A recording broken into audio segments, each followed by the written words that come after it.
국민의힘이 오늘 범야권 인사로 분류된 조정훈 시대전환 의원을 영입하고 본격적인 외연 확장에 나섰습니다. 조 의원은 2020년 총선 당시 자신이 만든 당을 탈당해 민주당의 위성정당에 참여한 이력이 있고, 따라서 이런 이력을 가진 조 의원의 국민의힘에 합류를 두고 이런저런 말들이 무성한 상황인데요. 그렇다면 조정훈 의원의 국민의힘 합류에 대한 우파 진영의 생각은 어떠할까요? 저희 뉴스데일리 베스트가 유튜브 커뮤니티를 통해 여론조사를 실시했습니다. 잠시 후 그 결과를 공개합니다.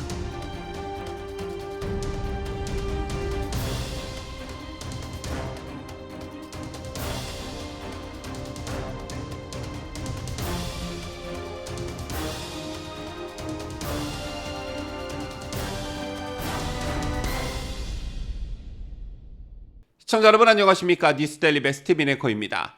이미 예고된 대로 국민의힘이 오늘 범야권 인사로 분류된 조정훈 시대전환 의원을 영입했습니다. 김의현 국민의힘 대표는 오늘 서울 강서구에서 조 의원과 함께 동행서약식을 열고 시대전환과 합당을 선언했습니다. 참고로 비례대표인 조 의원은 시대전환을 탈당하면 비례직이 상실되기 때문에 흡수 합당 형식으로 국민의힘에 입당했습니다. 전날에도 국민의힘은 김현준 전 국세청장과 고기철 전 제주도 경찰청장, 조강한 전 남양주시장, 박영춘 전 SK그룹 수펙스 추구협의회 부사장, 김영민 KBS 공채개그맨 등 5명의 입당을 공식 발표한 바 있습니다. 따라서 국민의힘이 내년 총선을 앞두고 본격적인 외연 확장에 나섰다는 평가와 함께 이른바 빅텐트론이 급부상하고 있습니다. 정치에 밝으신 분들이라면 선거 때마다 나오는 이른바 빅텐트론 많이 들어보셨을 텐데요. 텐트는 여러분께서 야영이나 캠핑 때 이동식 집으로 사용하는 그 텐트가 맞습니다. 최근에는 텐트의 종류와 형식, 가격이 다양해졌고 캠핑 문화가 급속도로 확산하면서 아웃도어 매장에서 쉽게 텐트를 만날 수가 있지요. 그렇다면 이처럼 다양한 텐트에서 가장 중요한 것이 무엇일까요? 여러 가지 기능을 하는 참신한 텐트들이 참 많이 팔리고는 있지만 무엇보다 텐트에서 가장 중요한 건 역시 얼마나 튼튼하냐 이것일 것입니다. 기둥 역할을 하는 프레임을 제대로 만들지 않으면 텐트는 조그만 바람에도 무너지기 마련이지요. 이런 의미에서 정치도 마찬가지입니다. 사실 이러한 빅텐트론이란 말이 정치권에서 회자된 건 꽤 오래됐습니다. 한국 정치권에서 빅텐트론이 주장된 것은 2012년 총선을 앞두고 5개의 야당이 진보 진영이라는 거대한 텐트 속에서 단일 후보를 선출해 선거에서 승리하자는 제안이 있었습니다. 하지만 결과는 실패하였고 대선에서도 야당은 패배하고 말았습니다.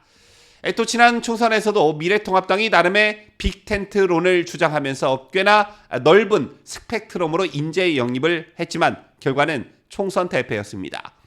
이처럼 정치에서 빅텐트는 다양한 파벌들을 하나로 뭉치게 하는 큰 집결체로 주로 선거에서 승리를 위해 애용되어 왔습니다. 하지만 이런 의도와는 달리 선거에서 패하는 경우도 자주 발생한 게 사실입니다.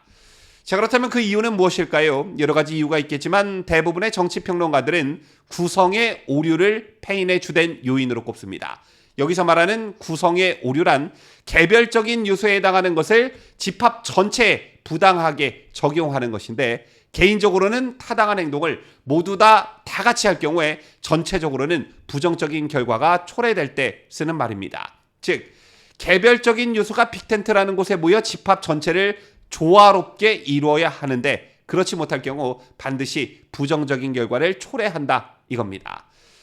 지난 총선 미래통합당의 경우 빅텐트라는 기조 아래 유승민 등의 새로운 보수당을 받아들였고, 기억하실 테지만 박원순의 서울시장 선거에 참여하고 박지원의 국민의당에 있던 브랜드 뉴파티의 조성은을 받아들였습니다.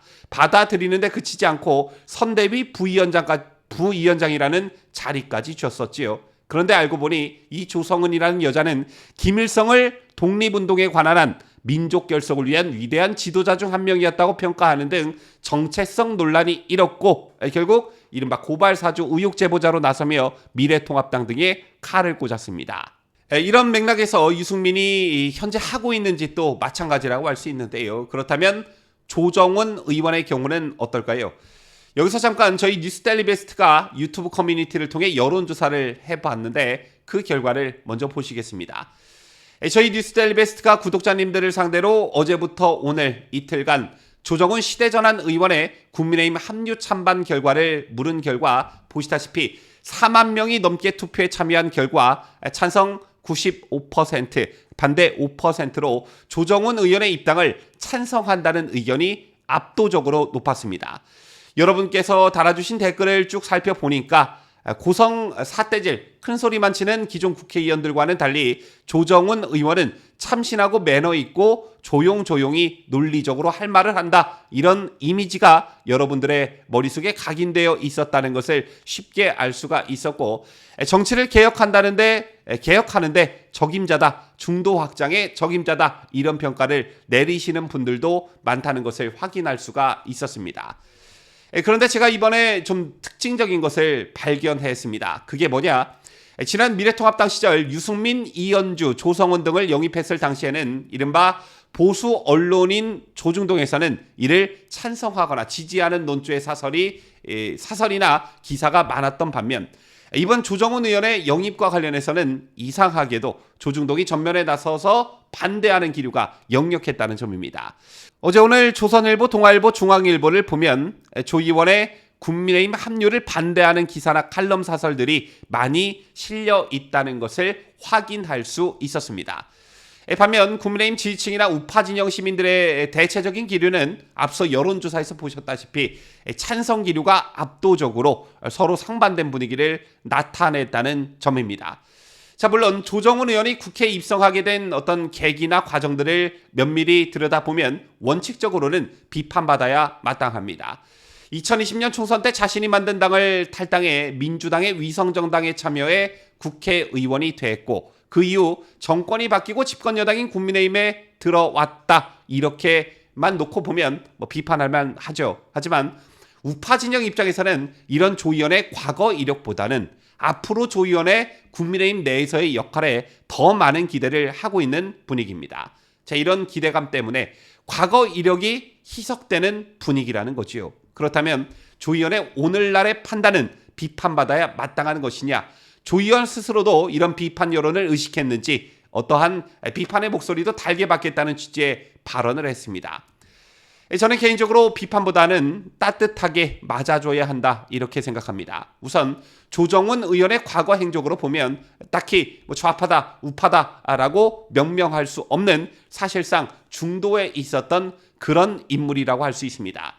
개인적으로 저는 중도라는 말을 꽤 싫어하는데요. 하지만 중도라는 게 그리 대단하거나 거창하거나 그런 게 아니라, 쉽게 말해 국민의힘도 싫고 민주당도 싫고 양당 모두 썩 내키지 않는다는 의미를 내포하고 있습니다. 자, 그런데 지난 대선에서 안철수 후보의 선택에서 보듯 지금 우리나라의 현실 정치는 중도를 허락하지 않는 거대 양당 구도가 고착화됐습니다. 따라서 민주당을 택할 것인가 국민의힘을 택할 것인가 양자택일을 강요받고 있다는 것입니다. 이런 상황에서 조정훈 의원은 국민의힘을 선택한 것이지요. 그렇다면 그 이유가 중요하다고 볼 수 있습니다. 조 의원은 빈번하게 이런 취지의 말을 해왔습니다. 현재의 더불어민주당이 1987년의 시점에서 단 한치도 더 나아가지 못했다. 이 말인즉슨 아직도 민주당 핵심들의 이념은 민족해방 NL 주사파라는 것이고, 따라서 민주당은 1987년에 묶여 있다라는 뜻입니다. 저는 이런 조정훈 의원의 민주당과 관련한 분석과 판단에 적극 공감합니다. 또 정당이라는 것이 같은 이념을 공유하는 사람들의 집합체라는 측면에서 봤을 때 조 의원이 가지고 있는 이념은 민주당보단 국민의힘에 더 부합한다고 볼 수 있습니다. 따라서 저는 조정훈 의원의 지금 시점에서의 국민의힘 합류는 올바른 선택이었다, 이렇게 봅니다. 또 많은 우파 시민들이 조정훈 의원의 입당을 환영하고 현재 국민의힘 소속 국회의원들에게 갖는 실망감이 조 의원에 대한 기대감으로 투영되고 있는 만큼 국민의힘에서 좋은 역할을 해주기를 간절히 바랍니다. 지금까지 저는 자유대한민국을 소화하는 뉴스데일리 베스트 민앵커였습니다.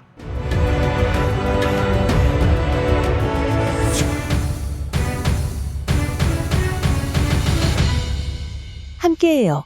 뉴스데일리 베스트.